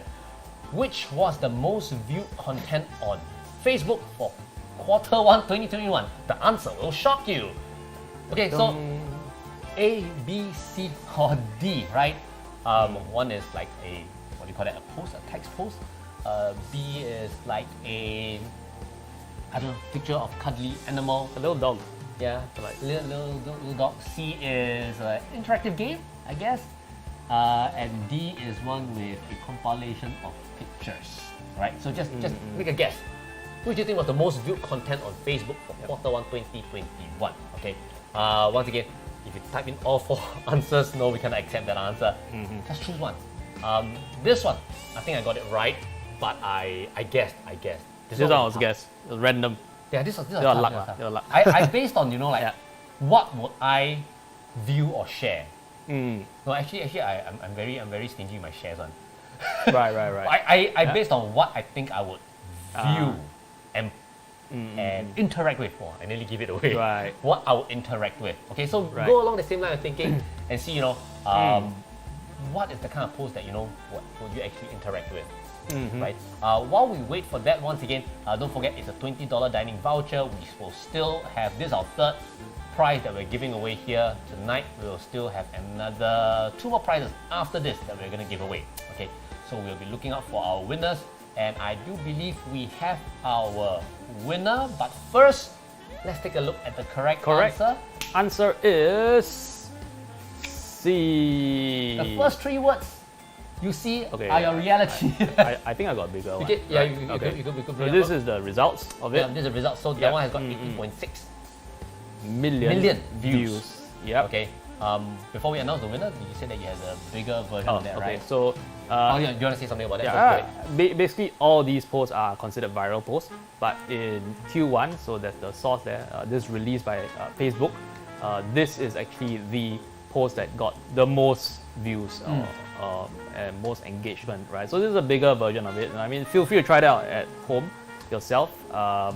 While you try that, I think you can announce the winner first. Okay, congratulations, and our winner is Jovan Yo, and he was watching it on SMU YouTube. Congratulations, winner of our $20 dining voucher. Let's see if you're able to see. I knew I spent a lot of time on this. Like staring at it. Yeah, staring at it. Right. It was so what words do you see? I saw men. I was You saw men. Was that men? Okay. There's a man on the right side. I saw connection, change probably. I think I saw power somewhere. If I don't see anything, You don't see anything. does it mean that I have no reality? Your reality is limitless reality. Limitless. Like my multiverse, you know, like the new Marvel show coming up. Okay, so this is actually the most shared post on Facebook, and you can probably guess why this might be quite viral, because it kind of tells you about yourself, and then you want to kind of share that with other people, like, hey, what does it tell about you? Yeah, and you want to understand each other, you know. So it's I think that effect lah. I don't know for certain, but I would think that is the effect, right? And then we're gonna lead into the concepts that we'll talk about, right? And understanding virality is something that I'm gonna explain, or I will try to explain. I don't think I'm like, you know, the super pro of it also, but I think there are articles or content that we've done that have, you know, garnered like a few thousand shares, you know, hundreds of thousands of views. So, you know, there's some. You have some in the millions, yes. Yeah. So we have you know, YouTube videos that are like in the millions as well. Like, know a bit. Not saying I'm very pro, but like can teach a bit. So, you know, variety is something that everyone wants to achieve, right? And the dream of every marketing agency, like the client go to a marketing agency, hey, I want viral. Yes. Yeah, like say like just switch a flip like that. Yeah, so it's not that simple. Like everyone wants to go viral. But why? I think it's understanding psychology in the first place. Why do people share content, right? Firstly, it evokes an emotion that relates to them, and also it involves a bit of personal branding as well, right? Whatever that you share, you kind of want it to represent your beliefs or who you think your reputation or your thinking is, right? So kind of like why people carry I don't know, like a Starbucks cup around, right? Why branding works in general is basically because of that, because you think that this brand would represent who you are as a person. Right, so let's say if Starbucks is into sustainability, you know, like helping the farmers and their beans, so this is something that you believe in, the cause, so you buy Starbucks, you carry it around, and you know, this is kind of like association also, like this is your personal branding. Same thing with social media, like whatever that you share is kind of how you want to be represented on your feed, to your friends, to your followers, whoever, right? So that is the branding part of it, but also most importantly, that is a emotion that was evoked in you, right? That creates this action. Okay, so a lot of times the things that you share also tends to be unique perspective lah, and new information, right? You won't share something that is like already common knowledge, right? It's a lot about learning about something new, right? So you see news ideas or news content tends to do very, very well on social media, right? Because it's new, it's really literally new, just happened, right? New cases, whichever, right? And people tend to share that lah, right? What do you think people share about food though? Because they want to be perceived as purveyor of fine foods. The purveyor. Or like they enjoy the food. Yeah. So yeah, same thing. Like you want to introduce to your friends where to eat good food, and since food is such a big thing in Singapore itself, it's like, you know, part of our heritage and all. Kind of to be able to tell your friends where to eat good food, like kind of elevates your social status lah, right? You want to be the guy that like knows where all the good food are. Yeah. That is true. Yeah, because this really just struck me that right. Because that's literally what I was doing recently with my colleagues. Yep. I think they treated me better after that. No, like you know, being able to do recommendations. Like, No, that doesn't suck. I think it's an important thing that, you know, you must recommend it. It's good. And it's good. Like you're knowledgeable. Foodies are actually held in high social standing in Singapore. I think. And I'm not exaggerating. Like, take for example, my other persona is that I like to talk about being healthy, but nobody wants to hear about that. Nobody wants to hear about that. No one wants to hear about it. When I want to talk about where to eat good food, people do. Tell me, say. Yeah, of course. So, food is something that connects everyone, especially in Singapore. It's very relatable. Who doesn't eat? Everyone eats, right? Who doesn't want to eat good food, right? Okay, maybe some people that really, the maybe healthy not by choice. type, very healthy, then maybe not the priority. But yeah, so food is something, and when you learn this new information about food, it's a unique perspective. That's why people share information, right? So one other way to kind of create this content, this virality, is to have controversy and to have outrageousness in general. So just to explain this, right? So when you have controversy, it's basically two parties that have polarizing views. You have completely different views of each other, right? So maybe some people enjoy pineapple on pizza. Maybe some people no, you cannot add fruit on pineapple. But tomato is a fruit. Gotcha there. So you have two different camps that will debate about this, right? And that creates this controversy. The more people talk about a certain subject, which is also why politics is such a big subject that people talk about and they share about. Both sides want to express their views. Either they agree or disagree. You want to support this guy, you want to support that guy. So these controversial things, right, happens, right? So one way to create like outrageous content also is to take a belief that people commonly believe, and then you kind of just turn it upside down, right? And tell them like commonly held belief, and you turn it upside down. And tell them that it's not true. What you believe is not true. Okay. Yeah. One very simple example is like rice. Everyone eats rice, right? Like, I mean, we Asian, right? We eat rice every other day. If someone just comes along and tell you that eating rice is poisonous to you, then you will be like, what? Surprise, right? New information, and completely turns your beliefs upside down. Yeah, and then if this is like a research piece or content, I will definitely click in one. Or you go and click. I will share it and I say this is. I will say that I don't believe in this, but I will still share it. Right. Yeah. So again, then it goes back to controversy also. So you either you believe it or you don't believe it. Yeah. And then you share Then you share your opinion.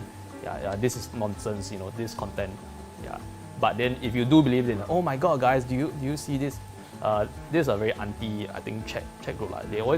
My mom always send me this kind of the scam message on. I don't know where you get that, right? If you're in any family chat, yes. She just forward this kind of scam, fake news my mom always falls for that. Part of the controversy as well. What do you think is the most popular emotions for content? I actually don't remember this slide. I'm gonna guess rage. Right. Rage. So anger. So I mean, those of you at home seeing this, I haven't played the slide. So virality is about emotions, right? I just covered that. So, Terrence's guess is rage. Let's see what's the answer. It is actually, a bit small. Amusement, 15%. 15%. That's all. That's awe, and then awe is 25%. Your anger is 6%. 6%. Yeah. So you can see, people are very. They will share mostly awe-inspiring content, right? So definitely, I think now, right, especially because cannot travel, right? No. So you see, all the travel photos. Is it you? I want to go to Japan. I want to climb this mountain, right? So this is like awe-inspiring content, and Basumo, they did this analysis, and these are the emotions that you can aim to create. I'm just gonna pick anger just because you mentioned it, and I think maybe not relevant for SMU Foodie because maybe no. Okay, I can think of so if you say this very popular shop that you go to as a child, I say it sucks, it's not good, it will create anger in you. Yeah, and then you go and share it, and either you say, hey, this guy is wrong, or you'll fight me for it. Right. So it kind of creates this virality also. It's controversy, right? If I can create the right emotion for it. Might not be the best way to do it, but that is kind of how you can create anger or create certain emotions to drive virality. Okay. Right? So replicating virality is, first understanding this concept of emotions, right? What emotions you want to create, and what does it evoke? It must be a strong emotion, can't be like a maybe, like okay, right? Okay, so I a bit skipped down to the third point, but Okay. back to the first point of it, for those of you at home seeing the slides, you want to kind of reference things that have worked. What kind of viral content has gone viral before? You want to reference that. You want to adapt that to your particular style of content, and then you come up with a sort of a remixed version, right? So a very simple example, which I actually use myself personally, right? So if earlier on you remember the quiz, right? One of the questions actually asks, name a restaurant that has closed down that reveals your age, something like that. Yeah, but without actually saying your age. Okay. Right. Yeah. So I actually use that in a Singapore context. So to that extent, right? You apply it to Singapore. So it's like name a Singapore local restaurant that like has already closed down, that kind of reveals your age, right? And yeah, so in a way that created like, I had a reach of 200,000-300,000 probably, like through that one post, right? And I'm not gonna lie, this is not like I'm super original about it, right? But I would say nothing is truly original in this world. A lot of things, is borrowed from places you may or may not remember it. In music, chords are repeated a lot of times, right? In art as well, you have strokes, you have patterns, all come from somewhere, right? I don't think anyone can invent color. Can you invent color? No one can invent a new color, right? It doesn't work, right? So I guess kind of embracing that, you want to reference viral content that has worked before, adapt that to your situation. You can put it into a local context, Asian context, put it into a different genre, and then remix it, and this is the viral thing that you can put up. Yes. So I mean that's for like quick kind of posts. Another thing that the internet really likes, right? The internet really likes, or actually the world, actually everyone really likes a good story. End of the day, right? You don't want to just tell me the moral of the story. I need to hear the story first, then you tell me the moral. And the internet likes very weird things. The weirder it is, controversial, outrageous, the internet tends to share it. So unique is very unique. I don't want to hear the same thing repeated over again. And right. So I think for at some point in time there was this Japanese guy who did like he cooked the eggs and then he would lay it over the rice, and then after that he slices it open and then he just and that went super viral.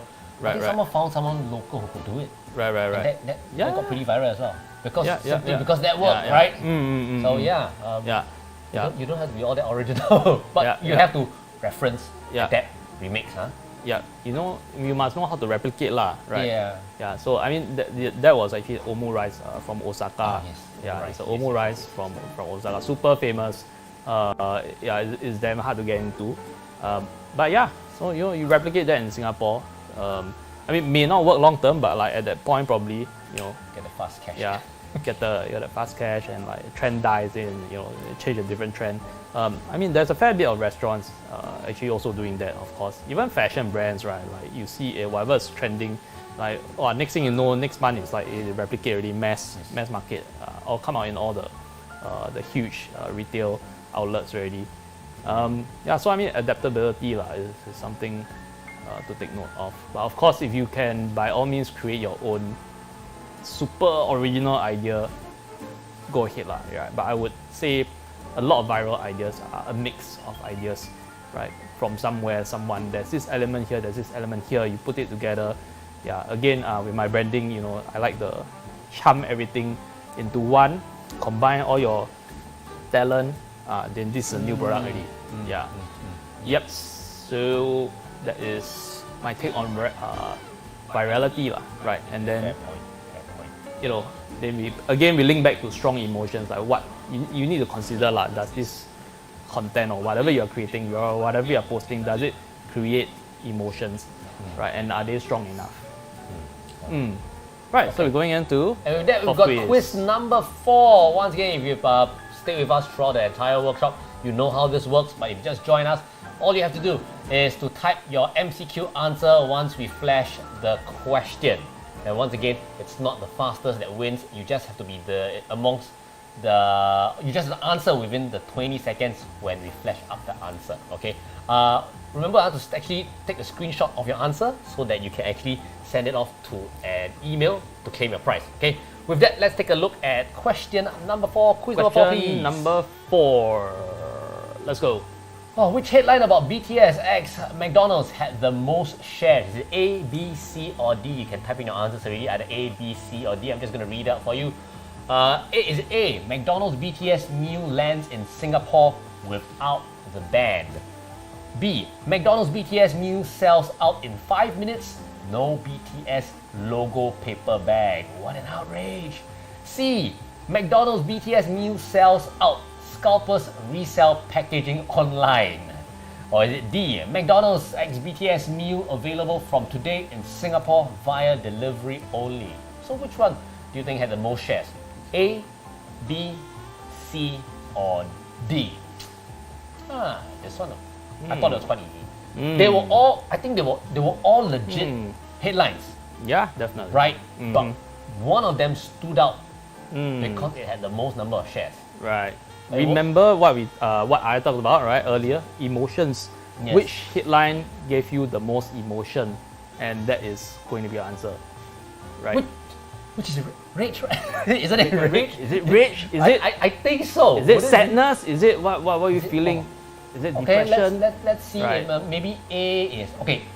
A could be the rage, but come on, you can't expect the band to be here just because. But no band. I expect to see BTS I when think I buy McDonald's. yeah, we wish, Yeah. No, for all the BTS army, I think B also has a bit of rage, right? Because Right. don't have the BTS. Don't have the paper bag. How can Yeah. be? Oh, Right? Okay, we have a winner. Yes. Okay, we do actually have a winner. Okay, Right. guys, we're gonna show you the correct answer. The Answer. correct answer is. So correct answer is Wow, C. This one gave me full-on rage, man. Rage. Because of scalpers reselling the packaging online, right? Just reading the headline, well, got me so. Not that I'm a huge BTS fan, but to me, scalpers, I just couldn't take it. Right. Let's first announce our winner. Congratulations to Jackie Lin. He was watching this off Frank OCBC Facebook page.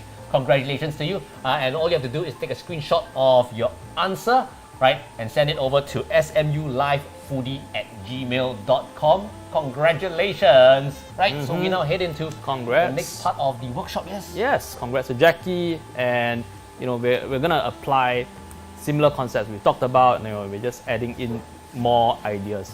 So now we're gonna talk about more of the execution of your emotions. How do you actually show emotions through writing content, right? So again, this is a very, very quick workshop. I cannot go through in super detail, but I'll try to share as much as I can, right? So let's remember the emotions that we had from the previous teaching, right?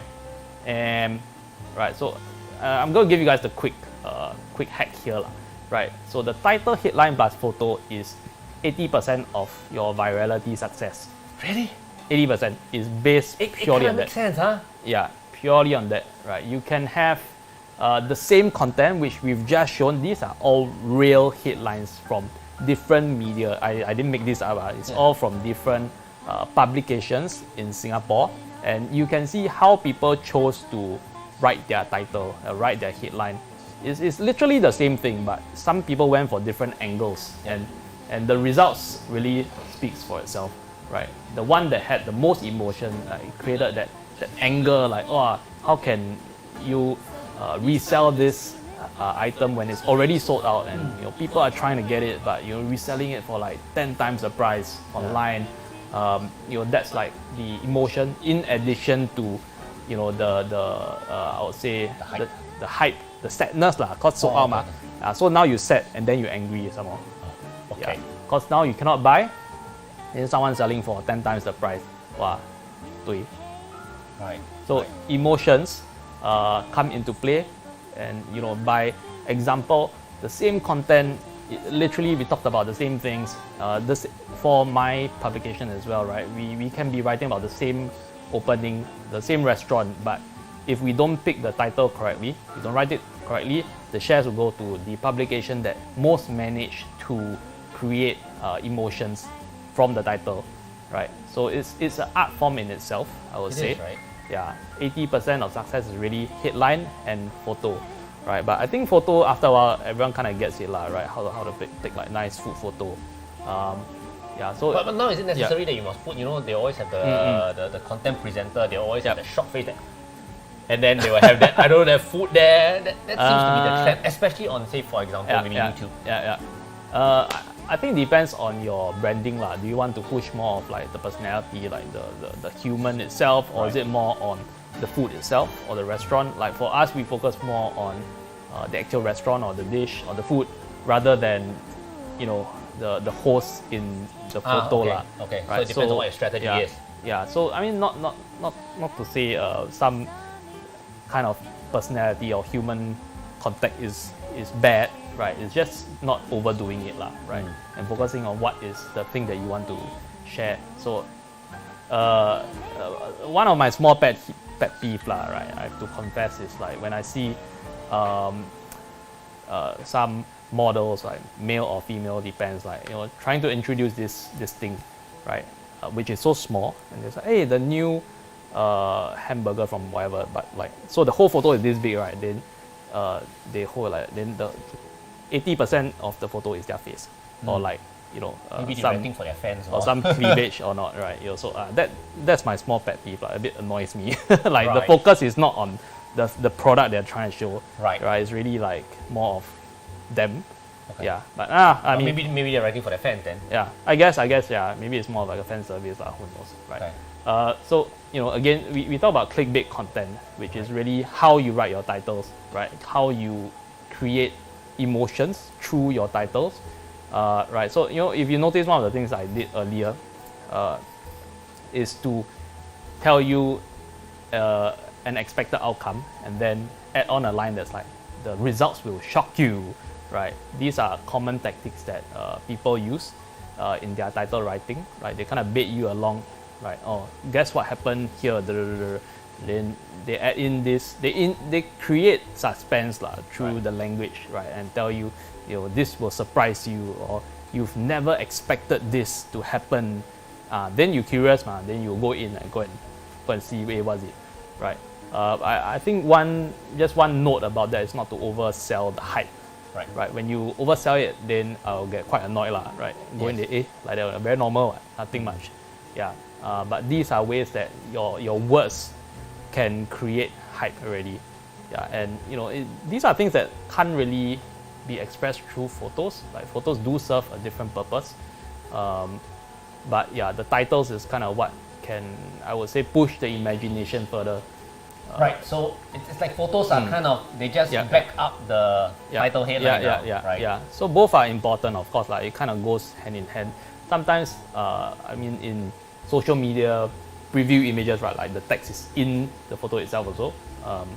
Yeah, so I would say by itself, photos will not be able to work if it's just like a photo with zero context, right? Right. It's not going to work. It's not going to go viral. There has to be some kind of context to it to lead the viewer towards a certain direction, right? So yeah, so if you've heard of Pareto principle, right, 20-80 rule, right? Exactly, correct. So 80%, okay, this is not scientifically proven, but I would think 80% is what success is like for virality, like crafting titles itself, like title, headline, and photo. Yes. Yeah, I was just thinking, the title and the photo may just be actually 20% of your work that you spend writing the content, the article, but that 20% is going to give you measure 80% of the success. Correct. And you'll be surprised a lot of people actually don't read the entire content itself. A lot of people just share based on title, photo, that's it. Share. Yeah. Then, or they comment. Yeah, they angry, then they comment, but they never actually read the thing. Yeah. So this is the secret sauce for you guys trying to create content at home. Yeah. There we go. Right. And I think the next thing to talk about is topics and research. What kind of topics can go viral, what kind cannot. There are just certain topics that just cannot go viral. So you do need to do your research on it. Let's say you're super into, I don't know, eggplant maybe, but is there really a community of eggplant lovers out there that are that interested in eggplant, so it really depends on your trends and doing sufficient research. So I mean, some of the kind of online tools that are available to help you do that is there. So I think earlier I mentioned a bit on like SEO, so you can use trends and numbers to kind of prove your concept of whether something is popular or not, right? So based on the search volume, right? How many people are actually searching for this keyword? So that's a huge statistic that you should know, right? If only 10 people are searching for this a month, it's a big hint whether this will work or not. Yeah, versus something that is searched like 10,000 times a month, right? It's a very clear answer which is most likely going to work. Are these free? Some are, some aren't. Some is like freeware version. Right? But like Google AdWords is like, I think the example next that I have is Google AdWords. It is free. You just have to do a bit of setting up. Yeah. Right. So of course the next thing is you need to be constantly on social media to kind of get into the flow of what goes viral. What do your friends share with you? Right. What appears on your feed? What do people share? Right. I think that's the observation you need to make. And lastly, I think you'll be quite surprised that a lot of people come up with ideas, but they don't Google that idea, and it might have already been done. Okay. Yeah, and then they think it's a whole new brand idea, like they come out with, but actually it's been done before, right? Or it's very common, Yeah, so I mean, Google it before you use it, It's a very simple. I mean, it kind of still research as well, Yeah, so I mean, always Google it, see what has been done, what's the competition, is this unique enough for the topic, right? So yeah, so I mean, if you guys see this example of Google AdWords, this is a free thing that you can use. Clearly, you have statistics like the average monthly searches, like chicken rice, for example, is a huge topic, right? Versus Mee Siam. Okay, yeah, my eyes are a bit bad. Yeah, versus like Mee Siam, for example, it's very clear what topic you should be writing about. I'm so surprised. Right. Then the other, yeah, exactly. This is like a surprise, right? But the stats don't lie, I mean, unless Google is lying, but I don't think so. The next thing you actually look at is like the competition level as well. Like, is it medium to high competition? So, for example, like financial products would have like not that many high searches, but like competition super high, right? Because the conversion for one financial product is quite insane, right? So you kind of do your analysis on this for what would be a suitable topic to try to drive virality about. Yeah. Anyway, this is like kind of free. We're going to go on to a bit of writing tips.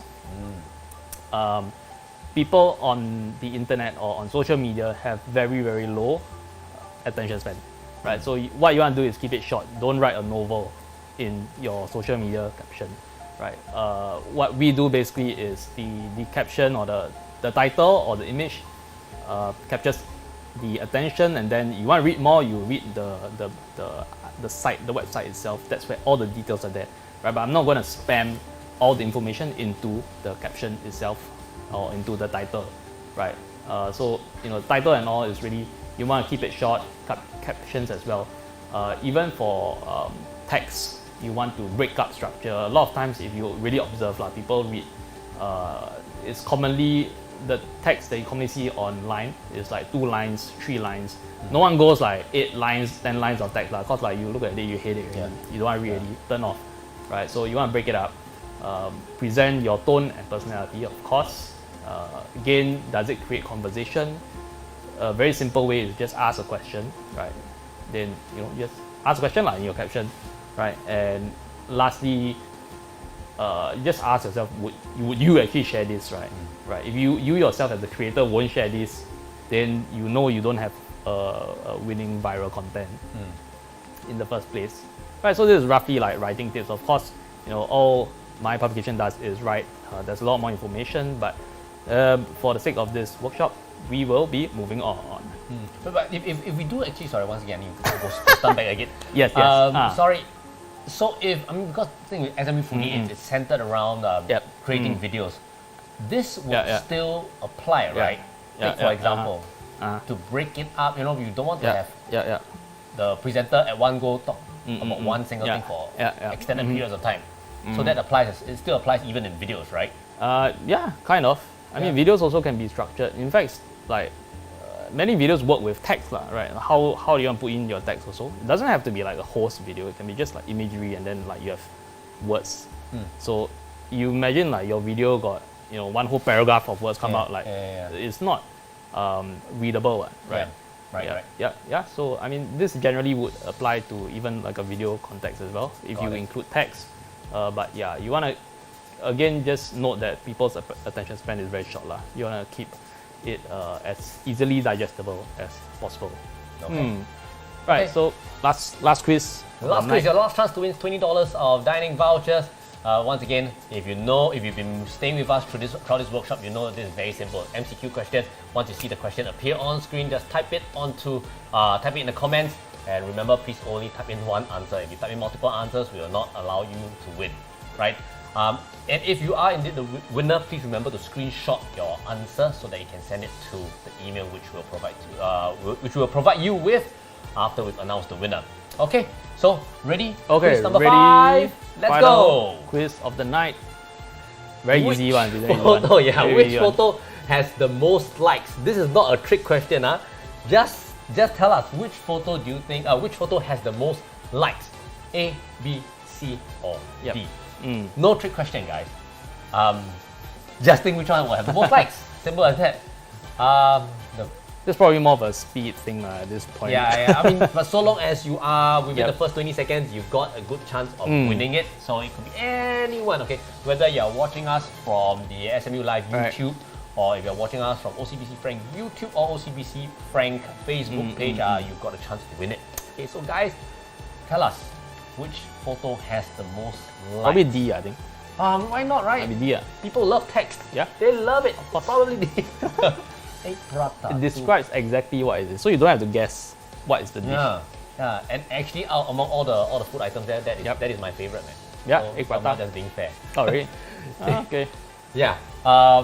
Well, if you take a look at B, that's a bit harsh, right?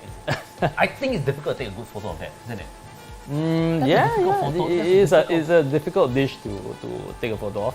Right. Definitely. Anything black is quite hard to take a photo of. Must have good lighting. I mean, how good can your lighting be? You need to bring out the things that are not black. Like if they got prawn or like carrot, you need to bring out the colorful things. That's where the expert tips come in, huh? Yes. But then you ask the uncle, can you add more prawns or not? Because otherwise nothing's gonna stand up in that photo, isn't it? Okay. But guys, that's not the main question. Okay, the main question is which photo has the most likes? Has the most likes? A, B, C, or D? Very simple. Just go by which one do you like the most? I think it is as simple as that. Okay. And shortly we'll be revealing their answer, and we'll also let you know, guys. We do have a winner already. Yes. Okay. Yes. Guys, let's take the correct answer. Let's go. It is A. Obviously, right? Obviously. Because it's the most. Who got it wrong? Who got it wrong? Really? Strange, right? Really? It's the most aesthetically pleasing, right? So that naturally has the most number of likes. So congratulations, Stella. You were watching this from the SMU Live YouTube. Oh yes, by the way, if you are a winner for this question, remember to take a screenshot and also send this screenshot over to smulifefoodie@gmail.com. Now I noticed that you're actually watching it via SMU Live YouTube. Remember guys, there are also prizes to be won at SMU Live YouTube channel throughout this entire 6-week campaign. All you have to do is to be a subscriber. Okay, there's going to be 10 of these prizes, 10 pieces, $100 worth of dining vouchers to be given away. So go ahead, click on that subscribe button at SMU Live YouTube. All right, so congratulations, Stella. Now let's move on to probably one of the last segments of the night. Right, so I'm going to be sharing a bit of technical tips, like just very minor lah, right? The whole technical aspect of photography and video is going to take like probably a week lah, right? But we just have like 10 minutes left.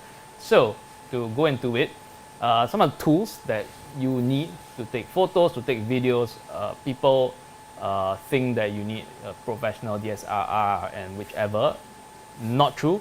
Now, actually, phone technology, which you have a chance to win the iPhone 13 right now. Oh yes, that's right. if you win the competition, yeah, the technology is great, right? You can just use that to do all sorts of photography, all sorts of videography, and then you have the apps that come with it. You have Lightroom, Snapseed, blah blah blah. So these are some of the apps there. You can edit it as well. Yeah, so you just edit. Everything can be done from your phone, like literally, right? But I mean, unless you want a bigger screen, then you know.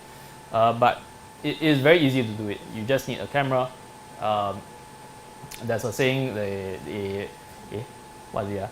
A bad chef blames his ingredients. Wait, is it a chef? I think it wasn't a chef. I think it was A painter blames his brush. Yeah, something yeah, like that. yeah, Along those lines. Wait, Along those lines. Bad Okay. chef blames his ingredients, right? So it's going to obviously having better equipment will make you better, but If you haven't got a skill. yeah, you have no skill, no amount of good equipment will ever help you, right? So And how do you develop skill though? Like, Yep. you know, maybe I'm starting out. I'm really just not good at photography. Yep. And any tips on how could I get better at my craft? How you need an honest friend, I guess. Just tell you, Is that, yeah, that's the last one, right? you know, Someone to tell you that your photos are not good. yeah, your photos are not great lah. This not your talent. I mean, hire someone to help you. Hire someone, okay, or hire the Yeah, honest so I friend. mean, Hopefully, I think just being aware of what you're not good at and not good at, and getting someone to help you with it, yeah, that's easily. So just moving on to formats and lengths for social media. I'm not sure if people do notice that the frame ratios differ across social media. As in, certain platforms can display square, vertical, horizontal, you can see everything, but like certain aspects will work better for certain platforms, right? And one of the key components or the ideas behind this is basically your screen real estate, right? How much screen real estate do you get, right? And based on, let's say, mobile device and how people usually hold it, portrait, right? What do you think is the best real estate you can get on social media. on like Facebook or whichever, yeah? What size will give you the most real estate to see your entire content? I don't know. Is it 16 by 9? 16 by 9? No, 16 by 9. Okay, 16 by 9 is like wide. Wide, Like right? wide view. Yeah. Then Like horizontal, wide. Yeah. But then it's vertical, of course. I'm Vertical. scrolling up. Yes, Okay, correct. right? Very Ah, good. Okay. Sorry, for some So, yeah, reason vertical. I kind of Yeah. thought like it was going to be a photo with text Right, at right. the bottom. Obviously, that's why Yeah, I'm not. I mean, an can also, influencer but lah. like, yeah. So if it's horizontal, then you add the text. Technically, the text is part of the frame. Oh, So then okay. it becomes more like a square. Yeah, so it's basically just screen real estate. And depending on what platform you're doing, what kind of content you're doing, then different frame aspect ratios will play a part, right? I would say square is the most versatile, because a lot of times people want to create content and they want to put it across different platforms, right? But not everything can accept every platform, right? TikTok, for example, is not the only thing it displays is vertical, right? Yeah. So you cannot put a horizontal or even a square. If you want to put a square or a horizontal, you need to edit in like black bars or something just to make it into a vertical format, right? So it really depends on what platform and what kind of content it is, right? So the length aspect depends on concept and platform, right? Some of the best practices for imagery, the most basic thing is really lights, right? Just shooting with sufficient light is the number one thing that you need, right? Without lights, it will suck. The flash on the camera, yay or nay? Nay. Nay, That is not a good light to use. Okay. Yeah, but a good effort. Good effort. Still better than no light at all. Yeah. Or just buy from like Lazada, those kind of. Yeah, there's those like those small one, right? table light. Right? Just bring those along. Yeah, that might help. Okay. Yeah, of course there are various techniques to it, but it would take too long to explain at this point. something you have to do is to plan your content, right? You'll plan your storyboard, you plan your script. Like we talked about Uncle Roger earlier, right? His commentary about fried rice and all. You think he did it naturally? On the spot? Cannot be right. Cannot be right. Yeah. So as an MC, you also know lah. I don't think anyone's that good lah to like come up with everything unprepared. Yeah, because Uncle Roger has a lot of outtakes as well. And that's where you see actually, it wasn't off the cuff. Right. That kind of came in his later videos lah. Right? I think, but like the first few, like he didn't really show the outtakes yet. Yeah. But definitely there was scripting, there was planning that went into it, and that's how you create good content, right? Framing principles is like rule of third. You have repeated patterns, etc. These are photography rules. Again, we're not going to go too much into it. You can literally just Google yourself, photography framing principles. And lastly, technicals in terms of just understanding your camera. Some of these things also appear on your phone itself. It basically affects the exposure of your photo, right? So everything affects the amount of light that goes in, and then it creates the exposure of your image, right? Yeah, but we're just going to skim past this and go to the last bit of this workshop. Okay. And I hope everyone is interested, because how do you actually make money from being an influencer? Yes. Right, so we save this for last. Firstly, you need to get grips with reality. You need to have a significant followership and brand recognition before you can even think about monetizing your content or your personality. Right. A very easy cue is whether people are reaching out to you or not. Like, do people actually like text you, hey, can I send you this? Hey, you wanna promote this? It's a very good barometer of whether you are actually popular enough. For ourselves, I think it was maybe around we're like 20,000 Instagram followers, that kind of thing. Or in terms of website views, probably around like 500,000. Then we started getting a lot of these. Right. So you want to build relationships and understand who are the ad budget keepers as well. I think many people think that restaurants are actually our biggest client. That is actually not true. Restaurants are actually one of our smallest revenue drivers. Right. The big clients that's the secret. Who are they? Ask me next time in a separate workshop. This is how we're gonna get our second workshop. Yes. Yeah. So understanding the budget keepers very important. A tier down, like short of getting paid for it, is people give you free stuff, right? You have product sponsorships, people are willing to give you whichever lah. I hope someone gives me a free iPhone, but I'm not in that realm.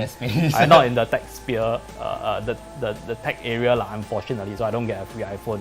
But like food, people do send us mooncake, whatever, cause this is our specialty lah. Right. So client advertorials is kind of what we call these ads lah, that you get, where people pay you money to promote something in a kind of organic way. Yeah, that is not a blatant advertisement. Right. And kind of last thing that you can do, very obvious on our side, we have these little banners that appear. A lot of media places do it as well. It's a quick and easy way to kind of gain some revenue through programmatic ads, right? So all the banner ads or things that pop up on the site, that is programmatic. And yet another way that you can earn money, but you need enough of a site traffic to be significant lah. The revenue to be significant, you need a lot of people. Then you can earn money, right? But I think these are generally the different ways that you can monetize influence. These are, of course, also ways that we've gone through personally. And we are just presenting it here for everyone. And, most importantly, I think, end of the day for this workshop is you need to take action and test out things lah. You just sit at home, don't do anything, you will never achieve anything. Indeed. Right. Take action and test it out. Test it out. This kind of concludes the workshop for tonight. Okay, never mind. Yep, this concludes the workshop. Okay, over to you, Terence. Indeed, right. Take action and test it out. That's why we've got SMU Foodie. Not only do you get a platform where you could showcase your video skills, you get to review food. Well, we are also giving you a chance to win prize. Well, once again, each week we have a different theme. This week's theme is going to be about budget-friendly eats in and around SMU, and there's also a $150 voucher to be won, dining voucher to be won every single week. Not forgetting, if you do make it into the finale, then you stand a chance to win yourself the latest iPhone and also a chance to work over at sethlui.com. There's an internship that's up for grabs as well. Okay, we do have a couple of questions coming in, but before we get on to the questions, right? Let's not forget, even if you're just a viewer, you actually also have a say in this, right? The most liked videos. Tell us, show by way of liking, which is your favorite video, right? And while you're at that, go ahead, subscribe to SMU Life YouTube channel because we've got $100 or rather $1,000 worth of dining vouchers there to be won because we will be giving away 10 prizes of $100 worth of dining vouchers. Okay. And also, if you want to be able to get the $20 cash credit from our sponsors, Frank by OCBC, all you have to do is to head over to the Frank by OCBC website and go get yourself a debit card. Okay. Quick question, right? Before I round off the night, we've got a question that says, what's your take on discovery? If we have a small following, it's harder to achieve virality. Do you mean virality or vitality? Even if our content is weird and interesting. If our following is small, how do we become discoverable? Right. Okay, I'm gonna guess that's virality. Yeah. Okay. Most likely. Okay. So I think I explained the algorithm roughly earlier. The disadvantage, or I guess the advantage to having a bigger follower, and I'm telling you this from the experience because like our YouTube literally is 0 to about 90K, right? So I can kind of describe to you how that went lah. Right, the advantage of having a bigger follower is the algorithm will show it to more people at the start versus a smaller amount of people, right? To clear up that idea, right, it doesn't just show to your followers, it shows to people that are not your followers also, right? Just that the pool will be smaller, it will take longer to achieve virality. So the fact that your content is not going viral has nothing to do with your followership, nothing at all. You see normal public people with viral posts. I hate to break it to you, the crux of it is basically that your content is not as interesting or creative as you think it is. And yeah, that is the concluding statement. Okay. And with that concluding statement, we tie back to our previous concluding statement. Take action and just try it. Right. Yeah. Trial and error, right? Yeah. But if you just give up after this one post that you thought is super creative, then you will never succeed. So there we go. Coming from a man who has done it, tried it for the last almost 10 years, close to 10 years. Yeah. Right. Hey man, Seth.